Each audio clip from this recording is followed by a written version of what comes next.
So here we are down in La Perouse. Actually is a national park, or well, part of it is. Good overview of it here. So it's just typical Sydney. It's in this tiny spot just along the coast. We have 4 beaches: Kongwong Beach, Little Kongwong Beach, and then Frenchman's Beach, and there's also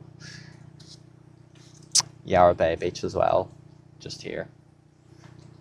Don't know why it doesn't say that, but yeah, good overview of La Perouse here. There's a walking track to the national park, which is quite good. I've done that a couple of times. The whole way around here probably takes you about at least 2 hours, it says. Probably takes about 2 hours in total, to be honest. A bit more about the beaches here. This one. This is why they have this sign.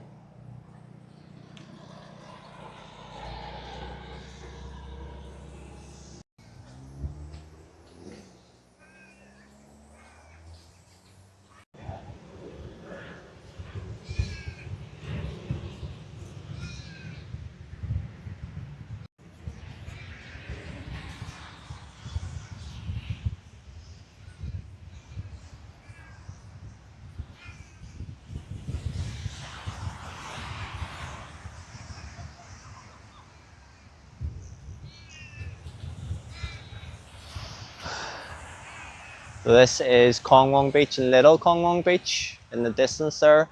2 of the 4 beaches of La Perouse. Some of Botany Bay there. You can see, lovely day in Sydney here today. It's about 25, 26 degrees. Not much clouds, sun's out. Been down here on worse days, to be honest. So we've just been down to Kongwong Beach and Little Kongwong Beach, which is apparently a nudist beach. Will not zoom in or spend too much time looking at that. Don't want to find out if the rumours are true. It's just overlooking Botany Bay. Lovely scenes on a day like this. And then in the distance there we have Burr Fort on Burr Island. So that's Burr as in there's nothing on it.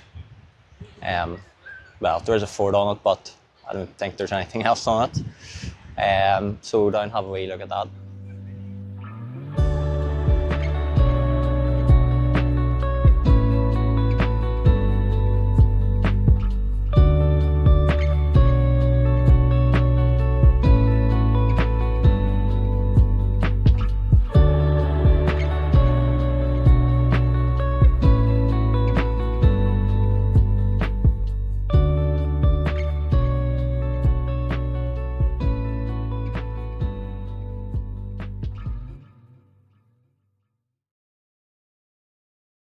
Fun fact about Burr Fort is that it was used in Mission Impossible 2. It was the bad guy's hideout, Douglas Scott, I think. So Tom Cruise, I think, tries to infiltrate this building in the movie and it ends up blowing up, I'm near sure. Try to get some of the footage of that.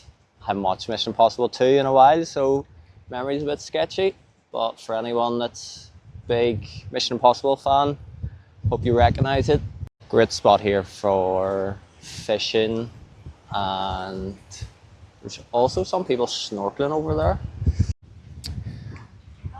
So yeah, clearly a lot happening down at La Perouse on a Sunday. You can actually do a tour of Burr Island at 1:30 as well, 2:30 and 3:30. If you're interested. I've never been on it myself. I always say I'll do it someday, but today is not the day. And of course, in this day and age, no drones, which is why this Insta 360 X4R is very handy. It's another cool thing about La Perouse. Don't know if you can tell what it is from here, but it's a snake pit for a snake show.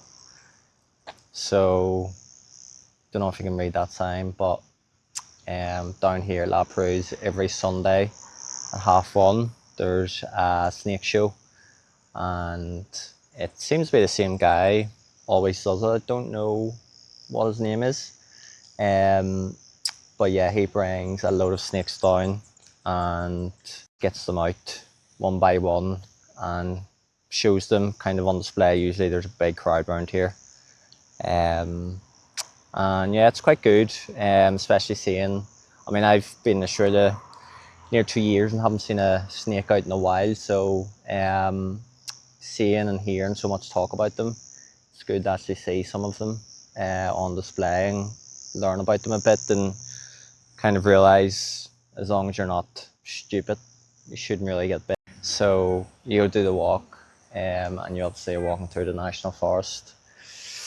lots of bushland, lots of shrubbery, and you hear rustling every 10 seconds or so, and because you've just watched the snake show, you think it's a snake.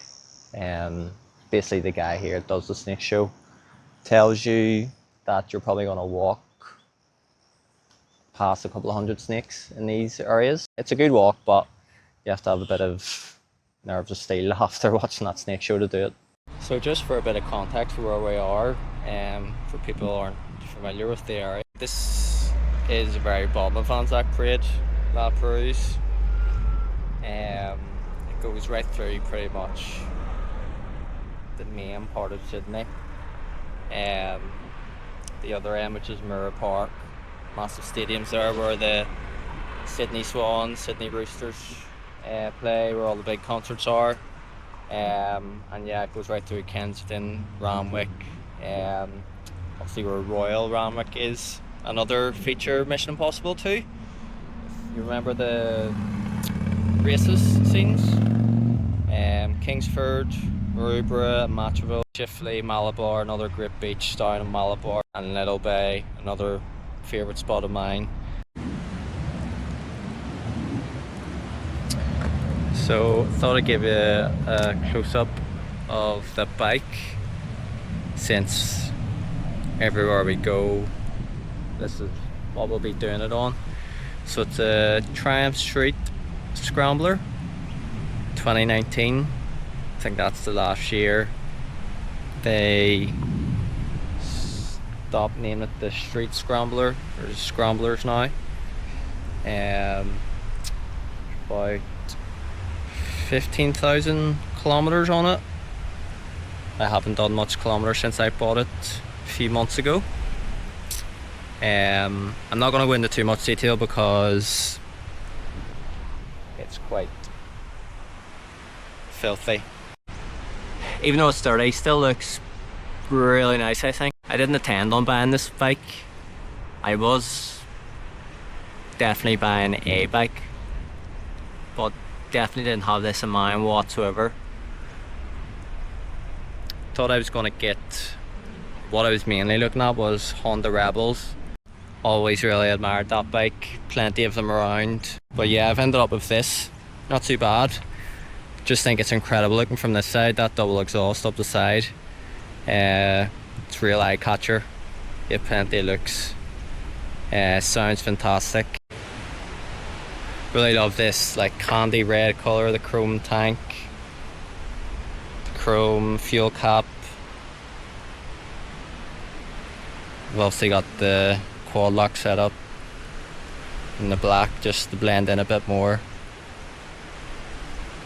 The dials, something between modern and classic, which I really like. I really prefer modern dials, and I hate new motorbikes being made with analog LCD dials, and I think it just looks really bad. But this is something in between, minimalistic modern, I suppose it is. We've got some rider modes on the bike.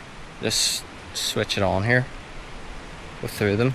You can see it's in road now. It says the time, give your RPMs, traction controls on. Oh, we've now done 16,227 kilometers, so I must have done at least 228 because it was in the 15 range when I bought it. I've done quite a few actually, I didn't realise.